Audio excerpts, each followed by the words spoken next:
ମା ରୁକ୍ମିଣୀ ପାଇଁ ବରଘର ନିର୍ଦ୍ଧାରଣ କରିବା ପାଇଁକା ମହାରାଜ ଭୀଷ୍ମକ ମନ୍ତ୍ରୀ ଏବଂ ପୁରୋହିତ ବସି ବିଚାର କରୁଛନ୍ତି।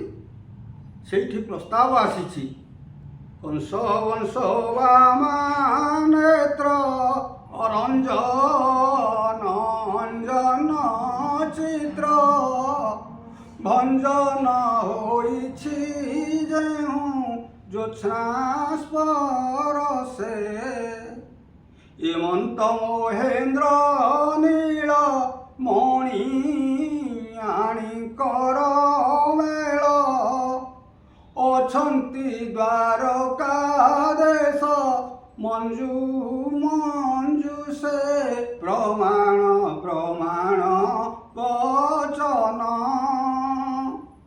ବକ୍ତା ଥିଲେ ନିରନ କଲେ ରଚନ। ମନ୍ତ୍ରୀ ପୁରୋହିତ ଏବଂ ମହାରାଜ ଭୀଷ୍ମଙ୍କ ଆଲୋଚନା କରୁଛନ୍ତି। ଏହି ପ୍ରସଙ୍ଗରେ ପ୍ରଭୁ କୃଷ୍ଣଙ୍କ ନାମଟିକି ନେଇଛନ୍ତି କ'ଣ ନା କଂସ ବଂଶ ବାମାନେତ୍ର।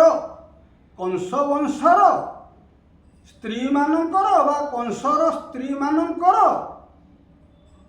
ଅଞ୍ଜନ ରଞ୍ଜନ ଚିତ୍ର ଅର୍ଥାତ୍ ତାଙ୍କର ଅଞ୍ଜନ ଯେଉଁ ସୁନ୍ଦର ହେଇଥିଲା, ଯେଉଁ ରଞ୍ଜିତ ହେଇଥିଲା, ସେଇଟା ଭଞ୍ଜନ ହେଇଗଲା କାହା ଦ୍ୱାରା ନା ଭଗବାନ କୃଷ୍ଣ ଯେତେବେଳେ ମଥୁରାପୁରକୁ ଗଲେ କଂସର ଧନୁଯାତ୍ରାରେ ମଞ୍ଚାରୁ ପଡ଼ି ମାମୁଁ ମଲା ମୋତେ କି ଦୈବ ରଖିଲା। ଯେତେବେଳେ କଂସ ମରିଯାଇଛି ସେମାନଙ୍କର ଶଙ୍ଖା ସିନ୍ଦୁର ବା ଅଞ୍ଜନ ଚିତ୍ର ଲିଭି ଯାଇଛି।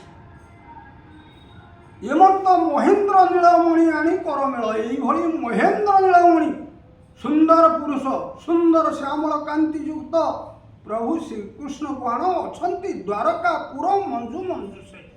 ଦ୍ୱାରକାପୁରର ମଞ୍ଜୁ ମଞ୍ଜୁଷା ମଧ୍ୟରେ ବା ସୁନ୍ଦର ବକ୍ସ ମଧ୍ୟରେ ପ୍ରଭୁ ସୁନ୍ଦର ଭାବେ ରହିଛନ୍ତି। ତାଙ୍କୁ ଆଣି ଆମ ଝିଅ ରୁକ୍ମିଣୀ ସହିତ ବିବାହ କରିବା। ଏହି ସମୟରେ କୁମାର ରୁକ୍ମଣ ଆସିଛନ୍ତି। ସେ ମନା କରିଛନ୍ତି, କୃଷ୍ଣଙ୍କର ନିନ୍ଦା କରିଛନ୍ତି। କୃଷ୍ଣଙ୍କର ଯେଉଁ ନିନ୍ଦା କରିଛନ୍ତି ତାହା ଏକ ପ୍ରକାର ପ୍ରଶଂସା କହିଲେ ଅତ୍ୟୁକ୍ତି ହେବ ନାହିଁ।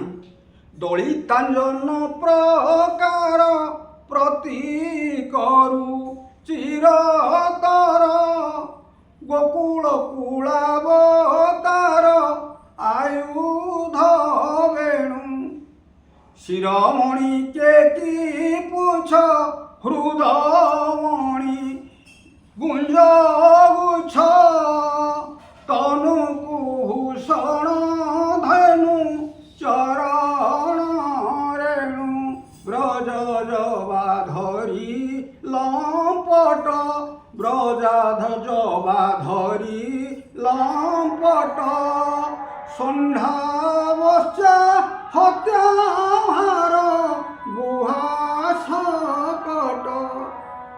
ସୁନ୍ଦର ଭାବେ ପ୍ରଭୁଙ୍କୁ ସମାଲୋଚନା କରିଛି ରୁକ୍ମଣ କୁମାର। କ'ଣ ନା ଦଳିତାଞ୍ଜନ, ଯାହାର ରୂପଟା ପୁରା କଳା, ଅଞ୍ଜନ କଳା, ତାକୁ ଦଳି ଦେଲେ ଆହୁରି କଳା, ସେଇଭଳିଆ ରୂପ ବିଶିଷ୍ଟ ଦଳିତାଞ୍ଜନ ପ୍ରକାର ପ୍ରତୀକ ରୁଚିରତର, ଯାହାର ଅଞ୍ଜନକୁ ଦଳିଦେଲେ ଯେଉଁ କଳା ଚିତ୍ର ତାଠାରୁ ବଳି ଅଧିକା କଳା।